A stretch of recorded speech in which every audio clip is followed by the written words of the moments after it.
Chapter 1 में हम सीखेंगे टेक्निकल एनालिसिस क्या होता है, सपोर्ट और रेजिस्टेंस वगैरह कैसे ड्रॉ किया जाता है, उसके साथ साथ कुछ जो इंडिकेटर्स वगैरह है उसके बारे में ब्रीफली सीखेंगे। आगे जाकर उसका कॉम्प्लीटली डिस्कशन करेंगे। तो नंबर 1 में हमारा रहता है टेक्निकल एनालिसिस। जो टेक्निकल एनालिसिस होता है ना, उसको हम 2 पार्ट्स में डिवाइड किए हैं। नंबर 1 में हमारा रहेगा फंडामेंटल एनालिसिस, नंबर 2 में हमारा रहेगा टेक्निकल एनालिसिस।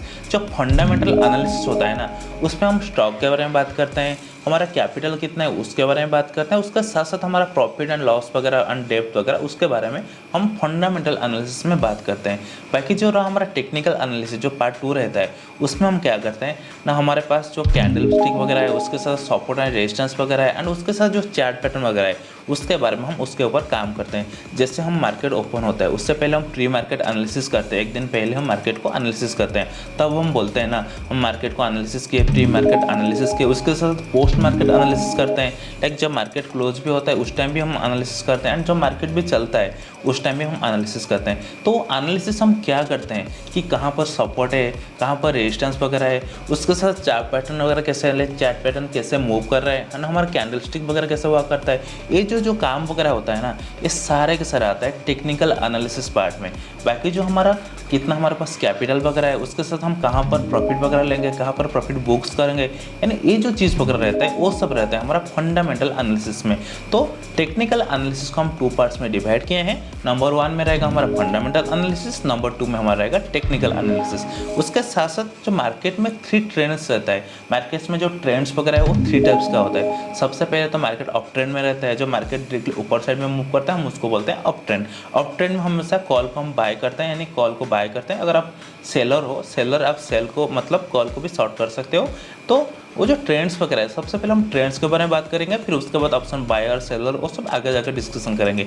मार्केट में 3 ट्रेंड्स रहता है। नंबर 1 में रहता है हमारा अप ट्रेंड्स, नंबर 2 में रहता है डाउन ट्रेंड्स और नंबर 3 में रहता है साइडवेज जोन। यानी मार्केट जब एक चीज़ में एक साइड में इधर उधर ऐसा रहता है ना, लाइक एक जगह पर कंसोलिडेट करता है, उसको हम बोलते हैं कंसोलिडेशन जोन या फिर साइडवेज मार्केट हम बोलते हैं। उस टाइम सबसे ज़्यादा बोरिंग मार्केट होता है, हमारा प्रीमियम वगैरह डीके होता है। तो ऑप्शन सेलर उस टाइम ज़्यादा प्रॉफिट करता है, ऑप्शन बायर उस टाइम को अवॉइड करता है। हमारा रूल होता है कि जो वही ऑप्शन बाइंग वगैरह करते हैं ना, उनका रूल ये होता है कि जब मार्केट साइडवेज रहता है वो साइडवेज टाइम है, मार्केट में हाथ नहीं लगाने का। तो मेरा जो सिंपल फंडा है, मैं साइडवेज मार्केट को टोटली अवॉइड कर लेता हूँ, क्योंकि उस टाइम प्रीमियम डीके होगा। अगर आप एक प्रीमियम को 100 रुपये में परचेज किए हो, बट जो स्पॉट में हमारा कैंडल स्टिक वैसे ही है जिधर हमको मार्केट रहना चाहिए उतना में है, या फिर स्पॉट में मार्केट जा रहा है बट साइडवेज जोन की वजह से प्रीमियम डीके होकर 100 का प्रीमियम 90 हो गया, तो हमारा लॉस तो हुआ ना। हमको प्रॉफिट कब मिलेगा? जब हमारा प्रीमियम में हमको स्पाइक मिलेगा। यानी एक चीज़ को हम 100 रुपये में परचेस किए हैं, उसको आगे जाकर अगर 120 या 130 में परचेस करेंगे, उसको सेल करेंगे, तो उसमें जो 20-30 रुपये हमारा प्रॉफिट होगा वो हमारा रहेगा प्रॉफिट। लाइक सबसे पहले हम प्रीमियम में जो बाय करते हैं, लाइक मार्केट अगर चल रहा है, हम समथिंग को एक फॉर एग्जांपल 52,000 का हमने कॉल को बाय किए हैं। जब भी हम उसको बाय किया उसका प्राइस चल रहा है 120, ठीक है। अगर मार्केट साइडवेज रहता है वो प्रीमियम मूव भी नहीं करेगा, थोड़ा सा मेल्ट हो जाएगा। लाइक जब साइडवेज रहता है प्रीमियम मेल्ट हो जाता है, वो ऑटोमेटिकली रिड्यूस हो जाता है। उस टाइम क्या होगा, उसका प्राइस हो जाएगा फॉर एग्जाम्पल हम 120 रुपीज़ में उसको बाय किए हैं एंड उसको सेल कितने में किए हैं, था 100 रुपीज़ में, तो हमारा कितना हुआ, 20 रुपये लॉस हो गया। वो साइडवेज जोन के हिसाब से होता है। तो साइडवेज टाइम को हमको मार्केट को हमेशा अवॉइड करना होता है। तो हमारा टेक्निकल एनालिसिस में हमने क्या सीखा है ना, फंडामेंटल एनालिसिस के बारे में सीखा है, उसके साथ साथ टेक्निकल एनालिसिस के बारे में जाना है, लाइक कहाँ पर हमको वर्क करना है, सपोर्ट एंड रेजिस्टेंस के ऊपर वर्क करना है, उसके साथ मार्केट का जो ट्रेंड्स वगैरह उसके बारे में हम डिटेल्स में सीख लिए। तो आगे जाकर अभी हम सीखेंगे कि प्राइस मूवमेंट वगैरह किससे करता है। We check price movement on chart that is called spot and take trade on premium. यानी जहाँ पर हम मार्केट को एनालिसिस करते हैं उसको हम स्पॉट बोलते हैं, पर जो ट्रेड होता है ना वो हम प्रीमियम में लेते हैं। फॉर एग्जांपल अभी मार्केट का प्राइस चल रहा है 52,000, वो जो चार्ट उधर चलता है ना उसको हम बोलते हैं स्पॉट चार्ट। उधर हम ट्रेड नहीं ले सकते, क्योंकि अगर बैंक निफ्टी में 15 लॉट है, ठीक है, 15 लॉट में अगर आप ट्रेड लेना चाहो तो आपको कितना लेना पड़ेगा, 52,000 इंटू 15, बट उतना नहीं होता। वो 52,000 का कुछ कॉन्ट्रैक्ट वगैरह निकाला जाता है, जिससे उसका प्राइस उसी के प्राइस के हिसाब से हमको ट्रेड लेना होता है। जो कॉन्ट्रैक्ट होता है 52,000 52,000 का बहुत सारा कॉन्ट्रैक्ट होता है, जैसे 52,100, 52,200, वो जो कॉन्ट्रैक्ट होता है ना उसी का प्राइस अप एंड डाउन होता है, उसको हम बोलते हैं प्रीमियम। एंड जो चार्ट होता है स्पॉट होता है उसको हम बोलते हैं स्पॉट, जहाँ पर हम चार्ट को देखते हैं। लाइक जो 52,000 से मार्केट 53,000 गया, उसमें कितना मूवमेंट हुआ ना, 100 पॉइंट का मूवमेंट हुआ। सेम चीज़ प्रीमियम में हुआ या नहीं, प्रीमियम में उतना मूवमेंट नहीं होता, उधर थीटा, डेल्टा, गामा वो सब काम करता है, उसको हम आगे जाकर डिटेल्स में देखेंगे, थीटा क्या होता है, डेल्टा वगैरह क्या होता है। तो इसको मैं आपको एक एग्जांपल के थ्रू दिखा देता हूँ ताकि आपको थोड़ा इजी हो जाए। ये जो ये बैंक निफ्टी का चार्ट है ना, इसको मैं 1 टाइम फ्रेम में कर लेता हूँ ताकि आपको थोड़ा सा ईजी हो जाएगा, ठीक है। अभी देखो ये जो कैंडलस्टिक को हम देख रहे हैं, अभी बैंक निफ्टी का प्राइस क्या चल रहा है ना, 50,630, ठीक है। ये जो चीज़ है, ये जो हम देख रहे हैं, इसको हम बोलते हैं स्पॉट। ये जो चार्ट को हम एनालिसिस कर रहे हैं, बाकी जो सपोर्ट रेजिस्टेंस मैंने ड्रॉ किया है उसको आगे जाकर आपको अभी दिखाऊंगा। ये जो चीज़ होता है उसको हम बोलते हैं स्पॉट। इसी में जैसे कैंडल वर्क करता है उसको हम बोलते हैं स्पॉट। बट जो प्रीमियम होता है इधर हम ट्रेड नहीं ले सकते। जैसे आप बाय करोगे, देखो कहाँ बाय करोगे, बाय करने के लिए ऑप्शन ही नहीं मिलेगा, क्योंकि हम जो स्पॉट में बाय नहीं कर सकते, हमको प्रीमियम को बाय करना पड़ेगा। फॉर एग्जांपल अभी हम क्या लेंगे, अभी इसके पास का प्रीमियम को हम बाय करते हैं। तो मैं आपको अभी 2 चीज़ में दिखा दिया। अभी जैसे मैं 52,600 का कॉल लिया, ठीक है। 52,600 जो कॉल है इसको हम बोलते हैं प्रीमियम। इसमें मोमेंट होता है जब हम बाय करते हैं। अभी मार्केट चल रहा है कितना, 52,630। अभी हम बाय किए, उसका प्रीमियम का प्राइस कितना है ना, 1090। इसमें अगर 100 पॉइंट मोमेंट कर रहा है उसमें हमको कुछ भी लेना देना नहीं है। स्पॉट में मार्केट 200 पॉइंट भी भागे, हमको उसमें लेना देना नहीं है। हमको लेना देना कहाँ पर है ना, प्रीमियम में है। प्रीमियम जितना भागेगा हमको उसी का अकॉर्डिंग पैसा मिलेगा। फॉर एग्जांपल हम प्रीमियम को 100 पॉइंट में लिए हैं, आगे जाकर प्रीमियम 120 हो गया तो हमको 20 रुपये का प्रॉफिट हुआ। अगर प्रीमियम 90 हो गया तो हमको 20 रुपये का माइनस हुआ, जो लॉस हुआ। मैं आपको अभी दिखा रहा था ना, पहले आपको समझा रहा था प्रीमियम कैसे मूवमेंट करता है। वो आगे जाकर आपको सारे चीज़ डिटेल्स में पता चल जाएगा, कैसे उसको हमारा थीटा हुआ करता है, कैसे डेल्टा हुआ करता है, प्रीमियम वगैरह किस अकॉर्डिंग मोमेंटम देते हैं, सारे आपको आगे जाकर डिटेल्स में पता चल जाएगा। तो ये रहा, इसको हम बोलेंगे स्पॉट, इसको बोलेंगे प्रीमियम। ये डाउट आपका क्लियर हो गया ना। अभी हम चलते हैं, देखते हैं कैसे हमारा सपोर्ट एंड रेजिस्टेंस काम करता है। On top where market get reject we call that resistance. यानी मार्केट जब चलता है ऐसे मार्केट तो कभी ऐसे डायरेक्टली नहीं जाएगा ना, मार्केट ऐसे मूवमेंट करके जाएगा। पर जो टॉप होता है जहाँ पर मार्केट इधर रिजेक्शन लेता है, टॉप में टॉस करता है, ये जो होता है रूप वगैरह हम जिसको बोलेंगे उसको हम बोलते हैं रेजिस्टेंस। एंड जहाँ पर मार्केट सपोर्ट लेता है नीचे गिरकर, जहाँ पर उसको हम डिटेल्स में आपको अभी डिटेल्स में बता देता हूँ। जैसे हम अभी खड़े हैं, ठीक है। अभी हम जो फ्लोर पर खड़े हैं, फ्लोर में कुछ कैसे खड़े हैं, फ्लोर में कुछ होगा ना, तो जो फ्लोर होता है वो हमारा क्या होता है, सपोर्ट होता है। अगर फ्लोर ही नहीं रहेगा, हम ऐसे थोड़ी ना रह सकते हैं, गिर जाएंगे, नीचे गिर जाएंगे। तो आपको जो खड़े रहते हो आप फ्लोर में, वो जो चीज़ होता है उसको हम बोलते हैं सपोर्ट। जैसे हमारा अभी ऊपर है, रूफ वगैरह है, उसके ऊपर हम थोड़ी ना जा पाएंगे। जाने से लिए हमको क्या करना पड़ेगा, लैडर वगैरह यूज़ करना पड़ेगा, ठीक है। वो सब छोड़िए, जो होता है ना हमारा रूफ वगैरह, उसको हम बोलते हैं रेजिस्टेंस। उसके ऊपर अभी हम नहीं जा सकते। फॉर एग्जांपल अभी हम एक रूम में हैं, रूम में ऊपर कैसे जाएंगे, रूफ में कैसे जाएंगे, नहीं जा सकते ना। तो रूफ जो है हम जाकर रूप तक ही जा सकते, उससे ऊपर नहीं जा सकते। उसके ऊपर कैसे जाएंगे, अगर उसके ऊपर हम चले गए वो हमारा सपोर्ट बन जाएगा। तो वो जो चीज़ है ना, मैं आपको अभी दिखाता हूँ, चार्ट में आपको समझाऊंगा, आपको डिटेल्स में समझ में आ जाएगा। तो पहले एक चीज़ आप ध्यान में रख लीजिए, on top where market get reject we call that resistance. On bottom where market get support and does not break the trend line we call that support, ठीक है। तो एक मैं आपको अभी डिटेल्स में दिखा दूंगा, तो अभी आपको सारे चीज़ पता चल ही जाएगा। मैं आपको अभी इसको 1 टाइम फ्रेम में दिखाता हूँ। ये रहा हमारा मार्केट। जैसे मार्केट आ रहा था, उसके बाद मार्केट क्या हुआ ना, अपर साइड में मोमेंट किया। देखो मार्केट यहाँ पर आया, नीचे गया, ऐसे मार्केट ऐसे ही चलता है, मार्केट डायरेक्टली नहीं चलता। बट इधर देखो एक लाइन है जहाँ पर मार्केट क्या किया ना, रिजेक्शन लेकर नीचे आया, ठीक है। ये जो रिजेक्शन लिया ना, इसको हम बोलेंगे रेजिस्टेंस, क्योंकि यहाँ पर मार्केट रेजिस्ट हुआ है, इससे ऊपर नहीं जा पाया, ये हमारा बन गया रूप बन गया, ठीक है। इससे मार्केट रिजेक्शन लिया, बट उसके बाद मार्केट क्या आ गया ना, नीचे गिर कर आया। बट इस जगह पर मार्केट ने एक बेस बनाया, उसके ऊपर से फिर से गया, ठीक है। तो इसको हम बोलेंगे सपोर्ट जोन। जैसे इसको हम बोलेंगे सपोर्ट जोन। मैं इसको ड्रॉ करके आपको दिखाता हूँ। ये रहा हमारा सपोर्ट एरिया। मार्केट आया, इधर नीचे ड्रॉप हुआ, उसके बाद इस जोन के आसपास सपोर्ट लेकर फिर से ऊपर भाग गया एंड उसको ब्रेक करके निकल गया। तो ये जो चीज़ होता है इसको हम बोलेंगे रेजिस्टेंस एंड इसको बोलेंगे सपोर्ट। इसको मैं आपको अभी ब्रीफली समझा देता हूँ, आपको थोड़ा सा पता होना चाहिए सपोर्ट क्या है, रेजिस्टेंस क्या है। आगे जाकर इसके ऊपर मैं डिटेल्स में आपको समझाऊंगा सपोर्ट एंड रेजिस्टेंस वगैरह कैसे वर्क करता है।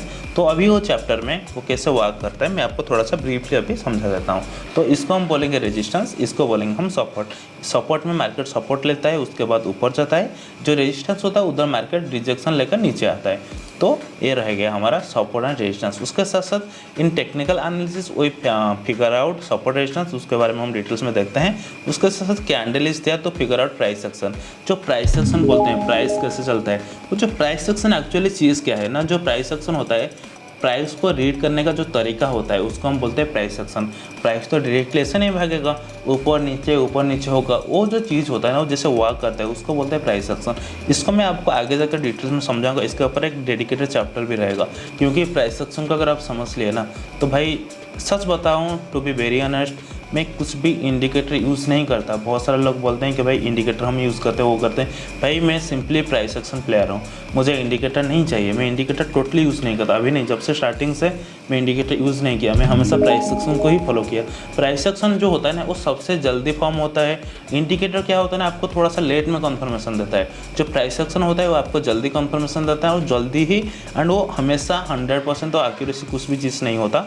90% एक्यूरेसी हमारा, अगर हम इंडिकेटर को एंड प्राइस एक्शन को कंपेयर करें ना, जहाँ इंडिकेटर आपको 50 to 60% कन्फर्मेशन देगा वहाँ आपको प्राइस एक्शन 90% कन्फर्मेशन दे देगा। एंड रही बात इंडिकेटर की, इंडिकेटर तो बहुत कभी कभी काम ही नहीं करता, मोमेंट कुछ और देता है एंड कुछ मोमेंट और होता है। बट प्राइस एक्शन वो बिल्कुल सही है।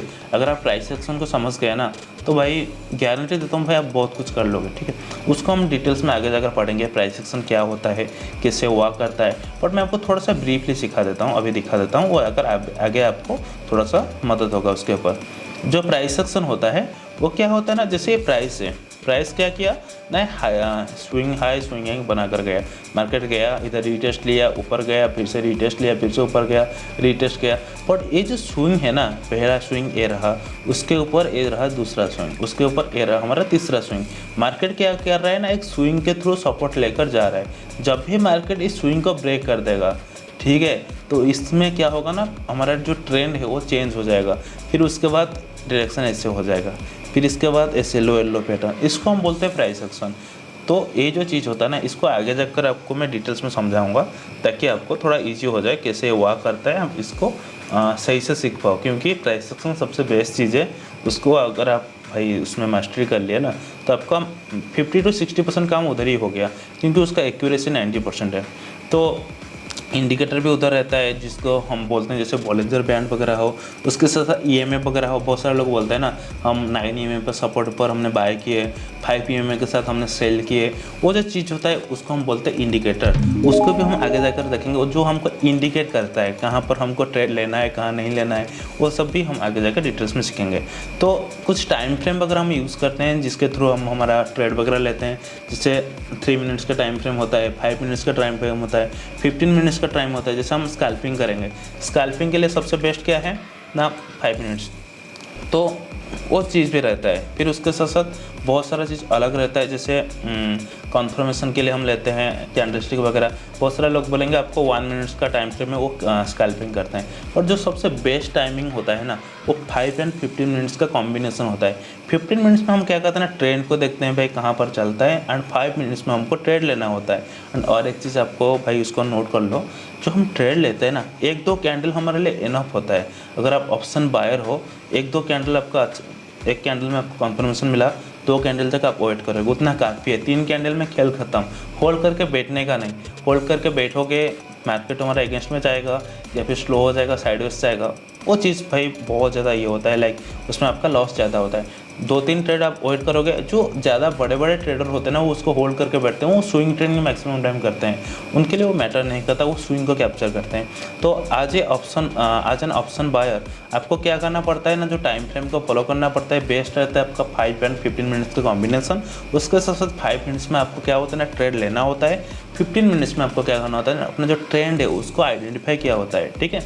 तो जो हमारा चीज़ होता है, 3 टाइप्स ऑफ ट्रेडर भी रहते हैं उधर, जैसे कुछ लोग स्कैल्पिंग करते हैं, कुछ लोग इंट्राडे करते हैं या डे ट्रेडिंग करते हैं, उसके साथ साथ कुछ लोग स्विंग ट्रेडिंग करते हैं। जो स्कैल्पर होते हैं उनका काम क्या होता है, फटक से एंट्री करना, फटक से आना। उनको ज़्यादा से मैटर नहीं करता, उनको प्राइस 100 का प्राइस 200 गया, 250 का, उनको उसमें मैटर नहीं है। वो वेट करेंगे जब प्रीमियम में स्पाइक आएगा, वो एंट्री करेंगे। उसके साथ साथ उनका 20-30 पॉइंट का टारगेट होता है, उनका क्वांटिटी थोड़ा ज़्यादा होता है। जैसे लाइक नॉर्मल ट्रेडर क्या करेगा ना, वो बैठेगा, ठीक है। कैसे बैठेगा, फॉर एग्जांपल वो 100 क्वांटिटी लिया, उसका स्टॉप लॉस कितना है, उसको भाई 2-3 उसका माइंड में एक ही चीज़ चलेगा। एक इंटरडे हमारा ट्रेडर रहते हैं ना, उनका माइंड में एक ही चीज़ चलता है, मुझे 2 ट्रेड लेना है, मेरा स्टॉप लॉस 30 पॉइंट का रहेगा, मेरा टारगेट 1:5 रहेगा, मतलब 30 रुपये के अगेंस्ट में मैं 1500 रुपया जो हमारा होता है प्रीमियम में, मैं स्पाइक कैप्चर करूँगा। उसके अगर मुझे 30 रुपया मुझे स्टॉप लॉस देना पड़ता है तो मैं देने के लिए रेडी हूँ, बट अगर मैं कैप्चर करूँगा 150 पॉइंट मैं कैप्चर करके ही रहूँगा। बट वहाँ एक स्कैल्पर का माइंडसेट वो होता है कि भाई मुझे 150 पॉइंट नहीं चाहिए, मुझे 20 पॉइंट चाहिए, 30 पॉइंट चाहिए, बट मेरा क्वांटिटी 900 पॉइंट रहेगा, ठीक है। देखो अगर एक बंदा 100 क्वांटिटी लिया, 100 क्वांटिटी में अगर वो 150 पॉइंट कैप्चर कर रहा है, उसका कितना उसका प्रॉफिट कितना हो रहा है, 15,000 के आसपास उसका प्रॉफिट हो रहा है। बट वहाँ अगर एक स्कैल्पर क्या होता है ना, 20 पॉइंट के हिसाब से 900 क्वांटिटी लेता है, तो उसका प्रॉफिट कितना हुआ, 18,000 का उतना उधर प्रॉफिट हो गया।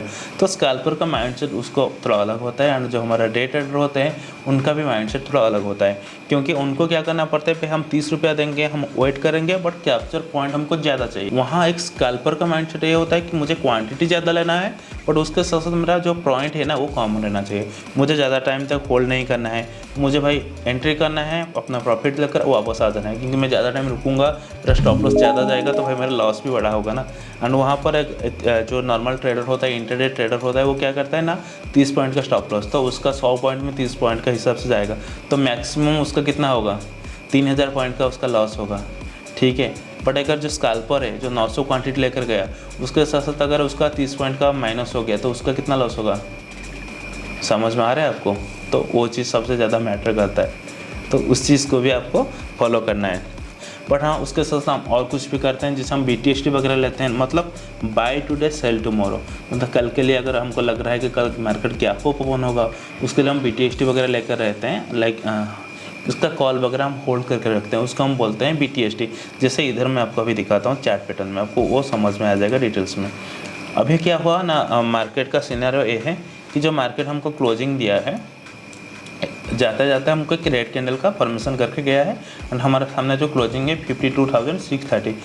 फॉर एग्जांपल मेरा माइंडसेट रहा कि कल मार्केट गैप अप ओपन होगा, 52,800 का आसपास मुझे मेरी मार्केट गैप अप ओपन होना चाहिए। तो उसी के हिसाब से मैं क्या करूँगा, इसका कॉल को बाय करके रखूँगा, क्योंकि जब गैप अप ओपन होगा उसके साथ साथ मेरा प्रीमियम का भी स्पाइक बढ़ जाएगा।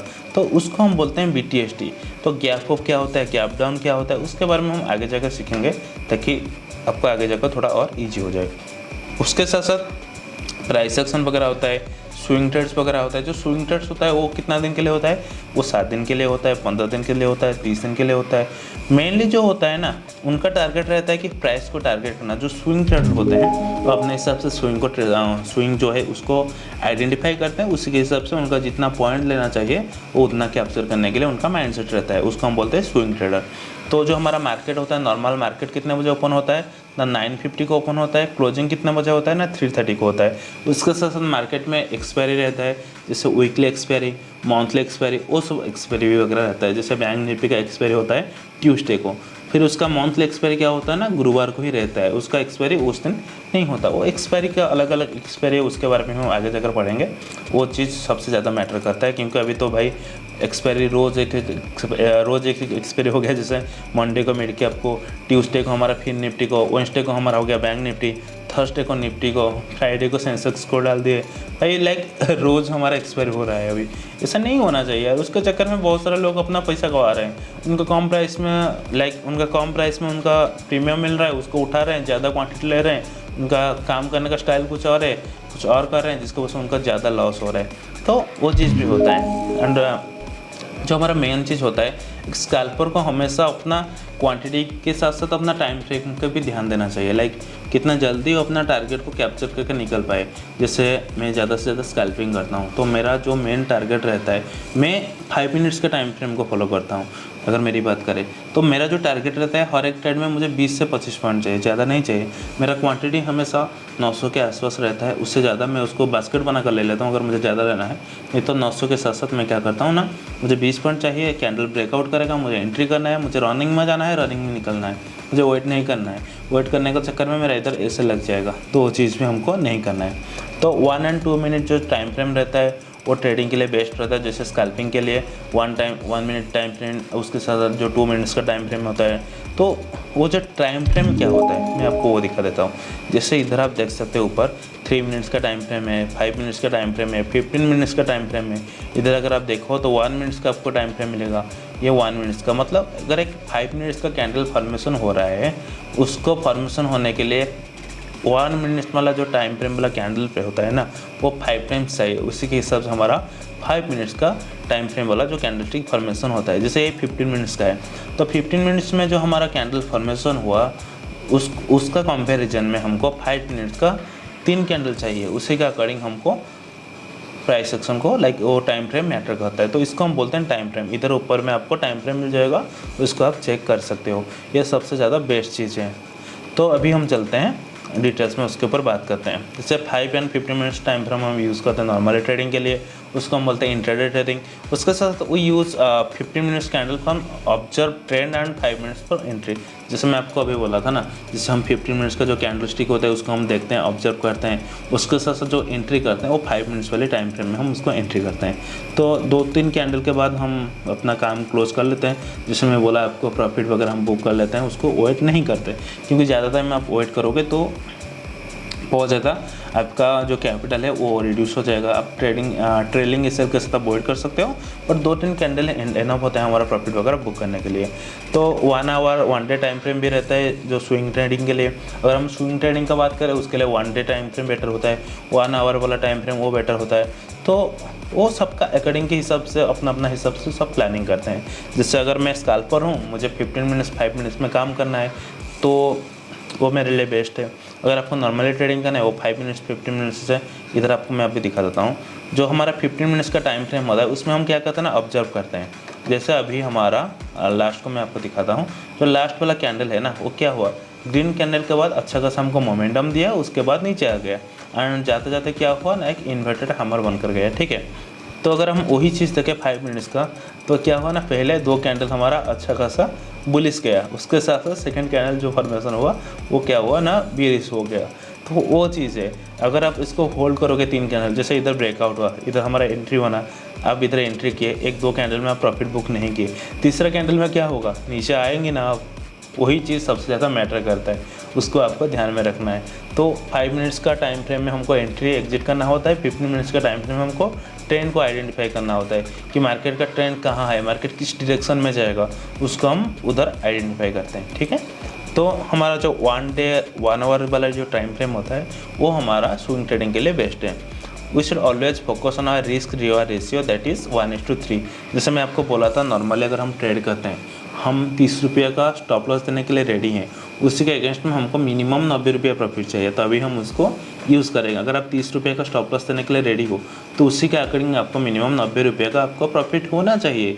तो भाई अगर आप ऐसे 2-3 एसएल दे दिए, तो उसी के हिसाब से फॉर एग्जाम्पल आपका 2 एसएल चला गया एंड उसमें आपका कितना गया ना, 60 पॉइंट चला गया। अगर आप बड़ा बड़ा टारगेट कैप्चर नहीं कर पाओगे तो हमारा वेस्ट हो जाएगा ना, हम कितना एसएल वगैरह देते रहेंगे, तो वो चीज़ सबसे ज़्यादा मैटर करता है। So we always focus on our risk reward ratio. ठीक है, और मैक्स स्टॉप लॉस शुड भी 20-25 पॉइंट। लाइक बहुत सारे लोग बोलते हैं आपका स्टॉप लॉस कितना है, तो हमारा मैक्सिमम स्टॉप लॉस 20 से लेकर 25 पॉइंट होना चाहिए एंड रियली आपको मैक्स टू मैक्स 30 पॉइंट का ऐसे लेना चाहिए। 30 पॉइंट से ज़्यादा आपको इंट्राडे में स्टॉप लॉस नहीं लेना है, उससे ज़्यादा लोगे आपका लॉस होगा ही होगा, उससे ज़्यादा स्टॉप लॉस लिया नहीं जाता। जो बड़े बड़े ट्रेडर होते हैं ना, वो 50 मैक्स टू मैक्स 50 पॉइंट का स्टॉप लॉस लेते हैं।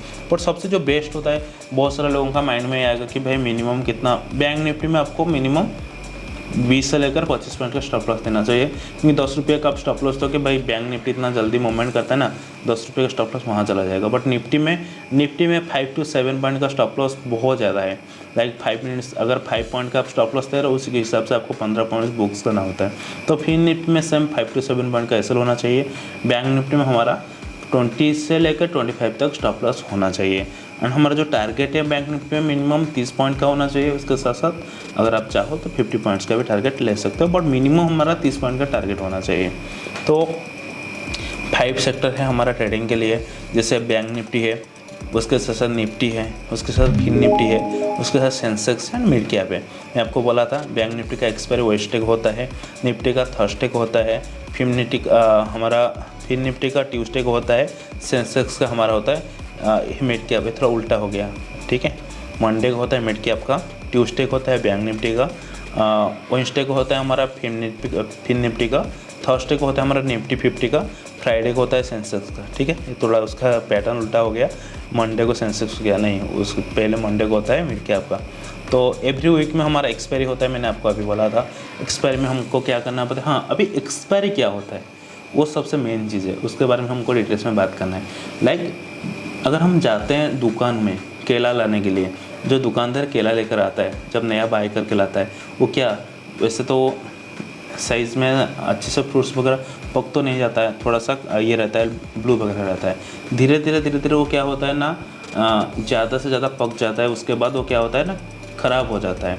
तो वैसे ही एक्सपायरी जो मार्केट स्टार्टिंग होता है, जैसे फ्रेश फ्रूट्स होता है उसके साथ रह कर ख़राब हो जाता है, सेम चीज़ होता है। एक्सपायरी में क्या होता है ना, प्रीमियम जो है वो लाइक फ्रूट्स है, वो रह कर ख़राब हो जाता है, एंड एक्सपायरी में वो ख़राब होकर जीरो हो जाता है, यानी फेंक देते हैं। तो एक्सपायरी में आपको होल्ड नहीं करना है, मेन प्रायोरिटी आपका ये होना चाहिए, एक्सपायरी के दिन आपको होल्ड नहीं करना है। एंट्री किया, प्रॉफिट बुक किया, आउट, वेट नहीं करना है। रहेंगे तो भाई वो प्रीमियम जीरो हो जाएगा। जैसे आप वेट करेंगे कि आपको लॉन्ग टर्म लेना है, वो जीरो हो जाएगा। तो वो होता है एक्सपायरी। सो आपको अभी की पॉइंट्स पे मिल जाएगा, डोंट होल्ड ऑन एक्सपायरी। ये जो जितने भी सारे चीज़ मैं आपको अभी सिखाया, उसका नोट्स वगैरह मैं आपको डिस्क्रिप्शन में दे दूंगा, आप उसको चेक कर सकते हो। इसको आपको रीड करना है। उसके साथ साथ इसमें अगर आपको कुछ डाउट्स वगैरह है, आपको मुझे नीचे कमेंट सेक्शन में ज़रूर बताना है। आप नीचे कमेंट कर सकते हो, नहीं तो मुझे इंस्टाग्राम पे डीएम कर सकते हो। इस चीज़ में जो चीज़ आपको जो टॉपिक मैंने अभी आपको कवर किया, उसमें अगर कुछ भी डाउट हो, आप मुझे डायरेक्टली डीएम कर सकते हो या फिर जाकर नीचे कमेंट भी कर सकते हो। उसके बाद नेक्स्ट चैप्टर हम पढ़ेंगे, चैप्टर 2। उसके बारे में हम कैंडलस्टिक के बारे में सीखेंगे। देन उसके बाद हम चार्ट पैटर्न्स के बारे में डिटेल्स में सीखेंगे।